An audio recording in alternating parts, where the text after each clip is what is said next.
Hello, my name is Colin, and I just wanted to walk through a custom source plugin that I created for Elasticsearch. Now, this source plugin for Event-Driven Ansible, allows me to make a query against the Elasticsearch API, and as that query returns any matches, it's going to print them out as events that Event-Driven Ansible and Ansible Rulebook can operate on.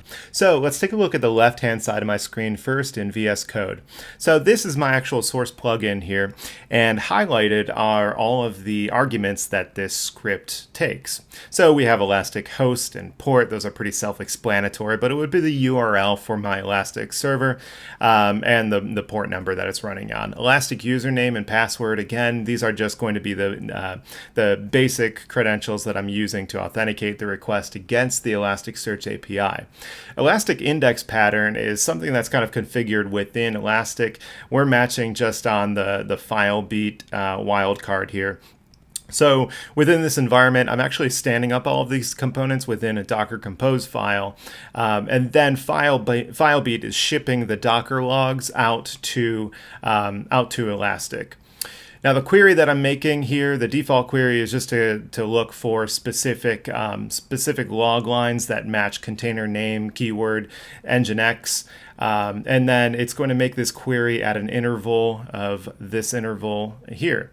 So if I take a look at the Elastic Rulebook, you can see that all of those arguments also match up.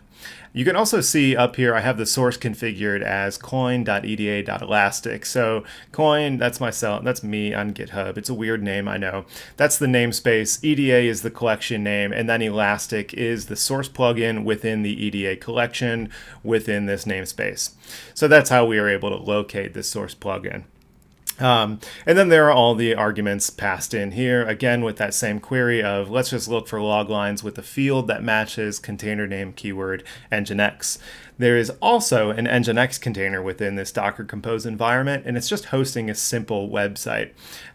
So that as I refresh it, I should see, access logs and things reported within Elastic if I stream these. And then we have just one rule that is matching a condition in here. So event.ecs is defined. This is just saying that Elasticsearch, the query does return something. If Elastic ECS is defined, I know that there was a log line that was found by that query. Now, the second condition, event nginx.log level is equal to error. I want to pull out just the error log lines from my Nginx log and trigger some action on this event. In this case, I'm just running the debug action. So we'll just see the event that triggered this particular condition or this rule. And we'll continue on listening for additional log lines. That's really just the setup here. Again, this is all running within a Docker Compose file. So you can see my definition for my Ansible Rulebook container here. It's mounting up a rulebook and inventory that I have contained within this repository. And before it's able to run this container, it has to build it from another Docker file. So this is just installing some Python dependencies for AIO HTTP, Elasticsearch, etc. And then I'm also running Ansible Galaxy to pull in the collections that I need, namely coin.eda, which is where my custom Elasticsearch source plugin lives. All right, so with that, I think we're ready. Let's take a look at the Elastic side. So on my right-hand side of the screen, you see Kibana configured against this Elastic host. First thing I need to do is set up an index pattern. So I already have Filebeat shipping some logs over here. So we'll just make an index pattern of Filebeat dash wildcard and then select the timestamp field, create that index pattern. So that should look pretty good. Let's try to stream some logs really quickly. So let's go to the log stream, and let's actually use the condition that I'm searching for, which is I think container.name equals to Nginx. Let's do a live stream of this particular log. Let's see, it's actually 16:49 is the current time for me right now. So this is an old line. Let's see if we can get some new events coming in on this log stream. We'll do that just by refreshing the website over here, coming back to the log stream, and see if 16:49 pops up. Okay, there it is. So we see some additional log lines with the timestamp of the current time, which is 1649. And furthermore, one of those log lines represents an error. So this is the actual log line that Ansible Rulebook and Event-Driven Ansible should be able to act on as an event.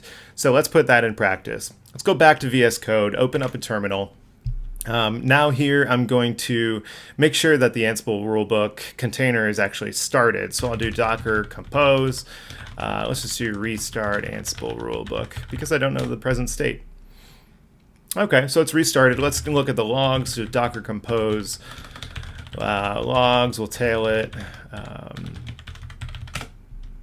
There it is. Okay. So it looks like it was able to load the source plugin. See loading EDA. Where is it? Okay, well, it's starting the source. You can see my rule definition here. And now you can see these messages here. So these info post messages are posting at a 5-second interval. And that is because I'm making this query at the 5-second interval looking for brand new log lines. So let's make something happen. Again, on the right-hand side of my screen, I'm going to refresh that demo website. And that should trigger Ansible Rulebook to react. And there it has. So you can see on the left-hand side, there's the payload coming from that event. On the right-hand side of my screen, you can see a brand new error that I've just triggered at my local time of 1650. So if I scroll up within the event message here, you'll see that this is that Nginx log level error, and that is the only message that triggered this debug here. Out of 3 messages, only one of them matched my condition, which was looking for Nginx error logs. So that's it. If you'd like to give this a try, I also have a repository where this whole Docker Compose environment is set up, and you can give it a try yourself. The collection itself that I've created with the custom source plugin for Elasticsearch is out on Galaxy, and I'll link that as well. Thank you.